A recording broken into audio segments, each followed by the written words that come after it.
आप देख रहे हैं पब्लिक समाचार, पब्लिक के हक में।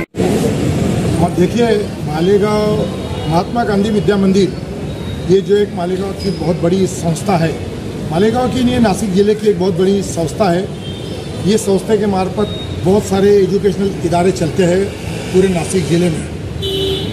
ये जो संस्था है, इनके एक स्कूल में एक जो टीचर है जिसका नाम है विलास दिगंबर पगार, इन्होंने एक फरियाद दाखिल की है मालेगांव कैंप पुलिस स्टेशन पे।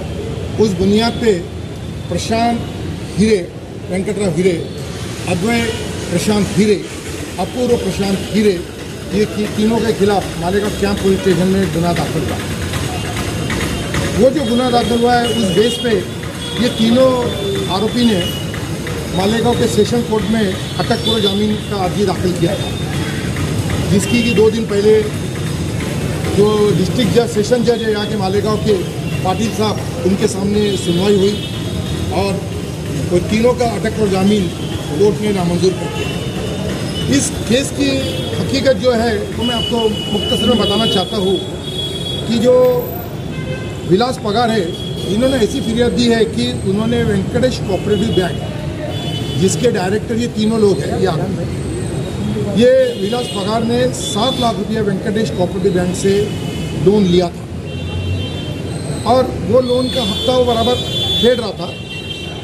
उसने इंक्वायरी करने वेंकटेश कोऑपरेटिव बैंक में गया कि भाई कितना लोन अमाउंट बाकी है। उस टाइम उसको मालूम पड़ा कि उसका एक दूसरा भी लोन अकाउंट है।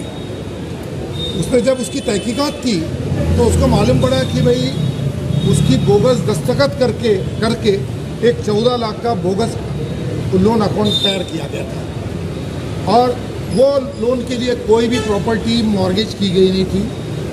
और वो 14 लाख का जो दूसरा बोगस लोन अकाउंट था, उसमें से जो अमाउंट है, लोन अमाउंट, वो 2 लोगों के नाम पे ट्रांसफ़र करा गया। उसमें से वो अमाउंट जो संस्था का जो अकाउंट है, उसमें वो अमाउंट ट्रांसफ़र हुआ और उसमें से ये लोगों ने इसका बड़ा अपहार किया है। तो ये सब कोर्ट को हमने बातें बताई और कोर्ट को बताया कि अगर ऐसे परिस्थिति में अगर इनका अटकपूर्व जामीन दिया गया तो इन्वेस्टिगेशन रुक जाएगा। ये सब इन्फ्लुएंशियल लोग हैं, पॉलिटिकल लोग हैं, इसलिए पूरी तरीके से तहकीकात करने के लिए इनका अटकपूर्व जामीन नामंजूर होना बहुत ज़रूरी है। ये एक इकोनॉमिक ऑफेंस है, ये इकोनॉमिक मर्डर है। कोर्ट के बताते हुए कोर्ट ने हमारी दलील एक्सेप्ट करते हुए ये तीनों का अटकपूर्व जामीन आज नामंजूर कर दिया है।